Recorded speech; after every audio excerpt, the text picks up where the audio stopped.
नमस्कार मित्रों, हम अपनी स्टोरी हाउस चैनल पर हिंदी के लोकप्रिय उपन्यासों के पाठ की श्रृंखला प्रारंभ कर रहे हैं। इस कड़ी में आज से डॉक्टर राजीव गुप्ता के लिखे हुए बाल उपन्यास बहादुर बच्चे का पहला अंक प्रस्तुत कर रहे हैं। बहादुर बच्चे। पहला अंक। प्रथम अध्याय। आज दुर्गा नारायण डिग्री कॉलेज में बहुत चहल पहल थी, क्योंकि आज के ही दिन कॉलेज में प्रवेश परीक्षा थी। यह शहर का माना हुआ कॉलेज था। यहाँ पर पढ़ाई लिखाई के साथ साथ बच्चों को शारीरिक व मानसिक विकास के लिए भी प्रेरित किया जाता था। उन्हें हर तरह से अनुशासित व निर्भीक बनाया जाता था। यहाँ से पढ़ लिख कर निकले बच्चे आगे चलकर बड़े बड़े अधिकारी बनते थे। डॉक्टर, इंजीनियर आदि बनकर कॉलेज का नाम दूर दूर तक रोशन करते थे।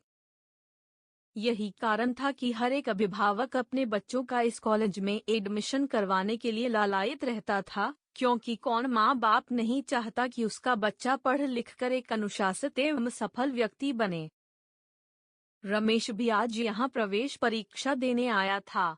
उसने जनता इंटर कॉलेज से इस साल इंटरमीडिएट प्रथम श्रेणी में पास किया था। वह एक मेधावी छात्र था। वह सदैव अपनी कक्षा में प्रथम आता था। स्नातक कर लेने के बाद उसकी इच्छा प्रशासनिक परीक्षाओं में बैठने की थी। उसके पिताजी का नाम प्रमोद कुमार था। वे शहर के जाने माने चिकित्सक थे। उनके चिकित्सालय में हर समय रोगियों की भीड़ लगी रहती थी। वे रोगियों को बहुत ही ध्यानपूर्वक देखते थे एवं प्रयास करते थे कि उनका हर एक रोगी शीघ्र ही स्वस्थ हो जाए। डॉक्टर प्रमोद जी चाहते थे कि उनका बेटा भी चिकित्सक बनकर रोगियों की सेवा करे, लेकिन रमेश की इच्छा प्रशासनिक अधिकारी बनकर देश की सेवा करने की थी। वे उसकी इच्छा का दमन नहीं करना चाहते थे। इसलिए उन्होंने रमेश को मेडिकल की प्रवेश परीक्षा में न बिठाकर बीएससी कराने का निश्चय किया था, क्योंकि उनके विचार से पढ़ाई लिखाई के मामले में बच्चों की रुचियों का ध्यान रखना बहुत आवश्यक है। तभी वे आगे चलकर वांछित सफलता प्राप्त कर सकते हैं। रमेश की मां का नाम विनीता देवी था। वे एक पढ़ी लिखी, अच्छे स्वभाव की घरेलू महिला थीं। वे दोनों ही अपने दोनों बच्चों, रमेश और उसकी छोटी बहन रीता, को बहुत चाहते थे। वे अपने बच्चों के सर्वांगीण विकास के लिए सदा प्रयत्नशील रहते थे। आज जब रमेश ने प्रवेश परीक्षा देने जाते समय अपने माता पिता के चरण स्पर्श किए, तो दोनों ने उसे हृदय से आशीर्वाद दिया और उसकी सफलता के लिए मंगल कामना की। रमेश परीक्षा होने के निर्धारित समय से आधा घंटा पहले ही कॉलेज आ गया था और उसने अपनी सीट इत्यादि का भी पहले से ही पता कर लिया था, जिससे कि बाद में जल्दबाजी के कारण उसे परेशानी न हो। बहुत से लड़के लड़कियां प्रवेश परीक्षा देने आए थे। वे लोग बहुत ही उत्साहित होकर आपस में बातचीत कर रहे थे। बहुत से लड़के तो रमेश के पिछले कॉलेज के ही थे, जिनसे वह अच्छी तरह से परिचित था। उनमें से कुछ तो उसके अच्छे मित्र भी थे। उन्हें वहां देखकर रमेश को बहुत खुशी हुई। वे लोग आपस में बातें करने लगे। कुछ समय बाद रमेश ने उनसे पूछा, क्या तुम लोगों ने अपना परीक्षा कक्ष देख लिया है? नहीं तो इतनी जल्दी भी क्या है? अभी तो परीक्षा होने में काफी देर है। परीक्षा कक्ष पता करने में भला कितनी देर लगेगी? उसका मित्र विनोद बोला। नहीं विनोद, तुम्हारी यह बात ठीक नहीं है। पहले तुम लोगों को अपना अपना परीक्षा कक्ष पता कर लेना चाहिए। नया कॉलेज होने के कारण ठीक ऐन समय पर तुम सबको परेशानी हो सकती है, रमेश ने सलाह दी।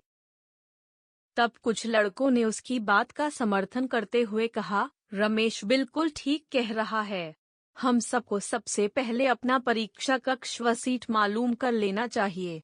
बातें तो बाद में भी होती रहेंगी। रमेश की बात मानकर सभी लोग अपना अपना परीक्षा कक्ष ढूंढने चल दिए। वाकई उन्हें अपना परीक्षा कक्ष ढूंढने में बहुत समय लग गया, क्योंकि उसके तुरंत बाद ही परीक्षा के लिए घंटी बज गई। वे सब लोग आराम से अपनी अपनी सीट पर बैठे थे, जबकि कुछ लड़के लड़कियां अब भी बदहवास से इधर उधर दौड़ रहे थे। वे अध्यापकों से प्लीज सर कहते हुए अपना कक्ष पूछ रहे थे। उनकी लापरवाही के लिए कुछ अध्यापकों ने उनको डांट भी लगाई, परंतु रमेश और उसके मित्र खुश थे, क्योंकि वे सभी रमेश की बात मानकर इस परेशानी और अध्यापकों की डांट खाने से बच गए थे। वे सभी लोग आराम से अपनी सीट पर बैठे हुए थे। कुछ ही देर में परीक्षा की कापियां व प्रश्न पत्र विद्यार्थियों को बांट दिए गए।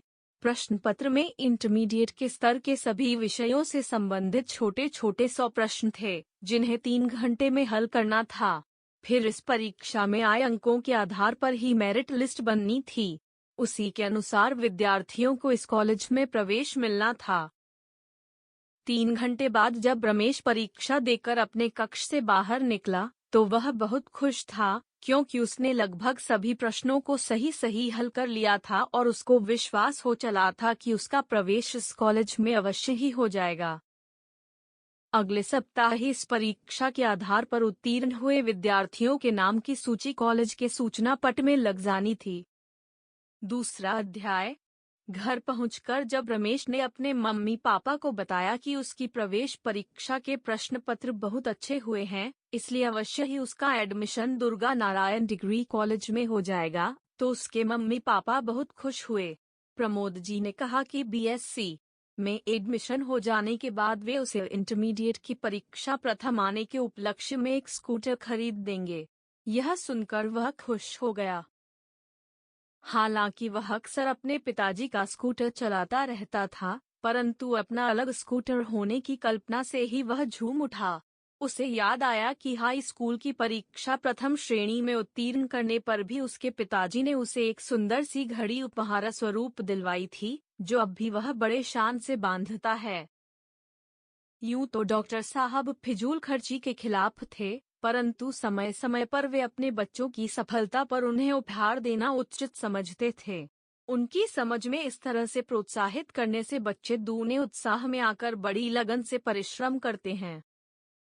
जिस उम्र में अन्य बच्चे सस्ते जासूसी या रोमांटिक उपन्यास पढ़कर अपना समय और ऊर्जा दोनों ही व्यर्थ खर्च करते हैं, उन्होंने अपने बच्चों को महापुरुषों की जीवनियां व प्रेमचंद, जयशंकर प्रसाद, महादेवी वर्मा आदि महान लेखकों की पुस्तकें पढ़ने को प्रेरित किया, जो कि उनके चरित्र निर्माण में सहायक हुईं।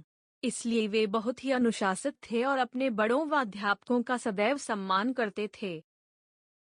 रमेश ने जिस कॉलेज से इंटरमीडिएट तक की शिक्षा प्राप्त की थी, वहां भी उसको सभी अध्यापक बहुत चाहते व स्नेह करते थे। रमेश विज्ञान का छात्र था और बहुत ही प्रतिभाशाली था, इसलिए उसके सहपाठी भी उसका बहुत सम्मान करते थे। वे उसकी हर एक बात मानते थे। वह अपने साथियों की मदद करने के लिए सदैव तत्पर रहता था।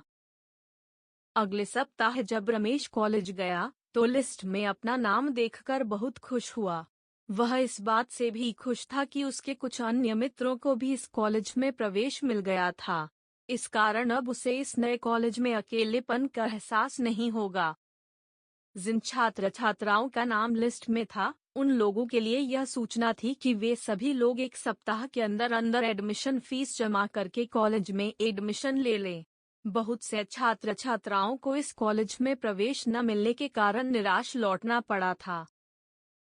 रमेश ने दूसरे दिन ही फीस जमा करके कॉलेज में एडमिशन ले लिया था। उसने अध्यापकों से पूछकर बीएससी प्रथम वर्ष की किताबें भी खरीद ली थीं। सप्ताह भर बाद जब कॉलेज में पढ़ाई शुरू हो गई और वह विधिवत कॉलेज जाने लगा, तो उसको अपने पिछले स्कूल से यहाँ का माहौल बिल्कुल भी अलग लगा। अभी तक तो उसे स्कूल में रोज यूनिफॉर्म पहनकर जाना पड़ता था।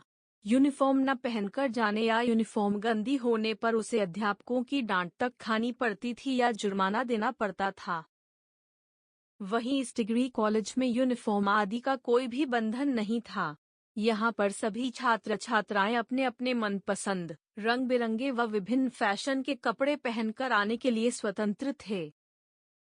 रमेश ने एक दिन अपने पिताजी से पूछ ही लिया, पिताजी, हम लोग इंटर कॉलेज तक तो यूनिफॉर्म पहनकर स्कूल जाते हैं, पर डिग्री कॉलेज में यूनिफॉर्म का कोई बंधन नहीं होता है। क्या यूनिफॉर्म पहनने की भी कोई उपयोगिता है या फिर यह केवल एक औपचारिकता मात्र है? डॉक्टर प्रमोद रमेश की बात सुनकर बहुत खुश हुए। उन्होंने कहा, किसी भी विषय को जानने की जिज्ञासा होना बहुत ही अच्छी आदत है। इस आदत के रहते हम सदा दूसरों से कुछ न कुछ सीखने का प्रयास करते हैं, जिससे हमारे ज्ञान में वृद्धि होती है। तो फिर मुझे इस विषय में विस्तार से बताइए ना, पिताजी, रमेश ने आग्रह किया। हाँ हाँ, मैं अवश्य तुमको इस बारे में बहुत सारी बातें बताऊंगा, लेकिन पहले तुम दूसरे कमरे से अपनी बहन को भी बुला लाओ, जिससे वह भी इस बारे में कुछ जान ले। रमेश को अपने पिताजी की यह बात ठीक लगी। वह तुरंत ही दूसरे कमरे से अपनी छोटी बहन रीटा को बुला लाया। जब दोनों बच्चे आकर डॉक्टर साहब के पास बैठ गए, तो उन्होंने रीटा से कहा, रमेश यूनिफॉर्म की उपयोगिता के बारे में जानना चाहता है। क्या तुम्हारे मन में भी इस संबंध में कोई उत्सुकता है? रीटा चहककर बोली, हाँ पिताजी, यूनिफॉर्म पहने बच्चे कितने अच्छे लगते हैं। इससे हमें तुरंत मालूम पड़ जाता है कि यह किस स्कूल के बच्चे हैं, क्योंकि हर एक स्कूल की यूनिफॉर्म अलग अलग रंग की होती है। जैसे कि मेरे स्कूल की यूनिफॉर्म आसमानी रंग की है और भैया के पहले वाले स्कूल की यूनिफॉर्म सफेद रंग की थी। रीटा की बात सुनकर डॉक्टर प्रमोद हंसते हुए बोले, वाह, यूनिफॉर्म की एक उपयोगिता तो मेरी रीटा बिटिया ने ही बता दी है। यह बिल्कुल ठीक कहती है कि यूनिफॉर्म से एक अलग पहचान भी बनती है। कई विभागों की भी अपनी अलग अलग रंगों की यूनिफॉर्म होती हैं, जैसे पुलिस और डाक विभाग की खाकी, मिलिट्री की हरी, एयरफोर्स की सफेद और नेवी की नीली आदि। तो क्या पिताजी, यूनिफॉर्म की केवल यही उपयोगिता है? रमेश ने पूछा। केवल यही नहीं, बल्कि इसकी कई अन्य उपयोगिताएं भी हैं। पढ़ाई की शुरुआत से लेकर इंटरमीडिएट तक इसका काफी महत्व है। छोटी उम्र से बच्चों को जैसे संस्कार दिए जाते हैं, आगे चलकर वैसे ही उनका विकास होता है। तुम लोग इस बात को इस तरह से समझ सकते हो कि इस दौरान बच्चे कच्ची, गीली मिट्टी के समान होते हैं। अतः उनको जिस तरह गढ़ा जाता है, वे उसी में ढल जाते हैं। लेकिन पिताजी, इस बात का यूनिफॉर्म से क्या संबंध है? रीटा ने जानना चाहा। बहुत संबंध है, बेटा। इसे यूनिफॉर्म के संबंध में इस तरह से समझा जा सकता है कि इस उम्र में बच्चों को यूनिफॉर्म की पाबंदी, बच्चों को नियम से अपने काम करने की आदत डालती है। अब अगर प्रतिदिन स्कूल से आकर तुम अपनी यूनिफॉर्म संभाल कर नहीं रखोगी, तो दूसरे दिन वही यूनिफॉर्म पहनकर स्कूल जा सकोगी, बोलो? नहीं पिताजी, तब तो वह यूनिफॉर्म गंदी हो जाएगी और हम गंदी यूनिफॉर्म पहनकर स्कूल कैसे जा पाएंगे, रीटा ने कहा। शाबाश! मैं भी यही कहना चाहता हूँ कि रोज स्कूल जाने के लिए हमको अपनी यूनिफॉर्म साफ रखनी पड़ेगी। इसके लिए हमें स्कूल से आकर रोज अपनी यूनिफॉर्म उतारकर ठीक से रखनी पड़ेगी। छुट्टी वाले दिन उसे धोकर प्रेस भी करना पड़ेगा। इस तरह हम समय से अपना काम करने के महत्व को समझेंगे। हाँ पिताजी, यह तो है, दोनों बच्चों ने स्वीकार किया। डॉक्टर प्रमोद जी ने आगे कहा, इस तरह हमें अपने कार्य के प्रति निष्ठा आती है और हम एक अनुशासित व्यक्ति बनते हैं। यदि हम रोज शाम को अपने जूतों पर पॉलिश नहीं करेंगे, तो सुबह हमको या तो बहुत जल्दबाजी करनी पड़ेगी या फिर बिना पॉलिश के ही जूते पहनकर जाने से अध्यापकों की डांट खानी पड़ेगी। इस तरह यूनिफॉर्म से हम जो अनुशासन सीखते हैं, वे हमारे जीवन में सदा के लिए आत्मसात हो जाते हैं, जिससे आगे चलकर हमें विभिन्न नौकरियों में यूनिफॉर्म पहनने में असुविधा भी नहीं होती है। यूनिफॉर्म पहनने से हमें एक जिम्मेदारी का भी एहसास होता है। पिताजी, ऐसे कौन कौन से क्षेत्र हैं जहां बाद में हमें यूनिफॉर्म पहनना पड़ता है? रीटा ने पूछा। डॉक्टर साहब ने प्यार से उसके सिर पर हाथ फेरते हुए कहा, अभी अभी तो मैंने तुम्हें बताया है, रीटा। कुछ विभागों में तो बाकायदा यूनिफॉर्म होती है, जैसे पुलिस, मिलिट्री, नर्सिंग, एयरफोर्स, डाक विभाग व कई कारखानों में कार्य करने वाले कर्मचारियों को यूनिफॉर्म पहननी पड़ती है। यदि हमारे अंदर पुराने संस्कार पड़े होंगे, तो हमको कुछ भी अटपटा नहीं लगेगा। हाँ पिताजी, यह तो आपने बिल्कुल ठीक कहा। इसके अलावा यदि यूनिफॉर्म की बात छोड़ भी दी जाए, तो अनुशासित व सुव्यवस्थित रहना हर एक व्यक्ति को अच्छा लगता है। इससे हमारी और हमारे कार्य की गरिमा बढ़ती है। हम भले ही किसी भी ऑफिस में कार्य करते हों, हमें हमेशा साफ प्रेस किए हुए कपड़े पहनकर, हजामत बनाकर एवं ठीक से जूतों पर पॉलिश करके ही ऑफिस जाना चाहिए। इससे हमारा व्यक्तित्व निखर जाता है और अपने सहकर्मियों के बीच हमारा महत्व बढ़ जाता है।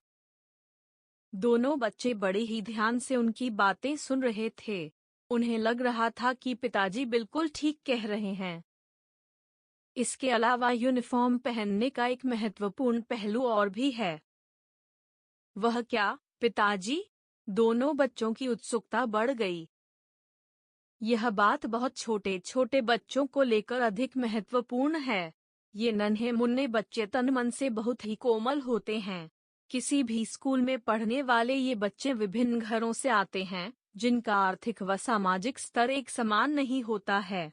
कुछ बच्चे धनी, कुछ निर्धन एवं कुछ मध्यम वर्ग से संबंध रखते हैं। पर उनकी यूनिफॉर्म एक सी होने के कारण ये छोटे छोटे बच्चे आपस में अमीरी गरीबी का भेदभाव नहीं कर पाते हैं। इसलिए ये अपने माता पिता से इस बात के लिए जिद नहीं करते हैं कि वे भी अपने अमुक सहपाठी के समान ही कपड़े पहनकर ही स्कूल जाएंगे। इससे उनके कोमल मन पर किसी भी तरह का बुरा प्रभाव नहीं पड़ता है और वे कुंठित होकर कभी भी हीन भावना से ग्रस्त नहीं हो पाते हैं। इसके अलावा, जैसा कि रीटा ने शुरू में ही कहा था कि विभिन्न स्कूलों की अलग अलग यूनिफॉर्म होने से उनकी एक अलग पहचान बन जाती है, जो कि बहुत आवश्यक है। रमेश और रीटा अपने पिताजी की बातें सुनकर बहुत आश्चर्यचकित थे। उन्होंने तो सपने में भी नहीं सोचा था कि यूनिफॉर्म इतनी उपयोगी हो सकती है।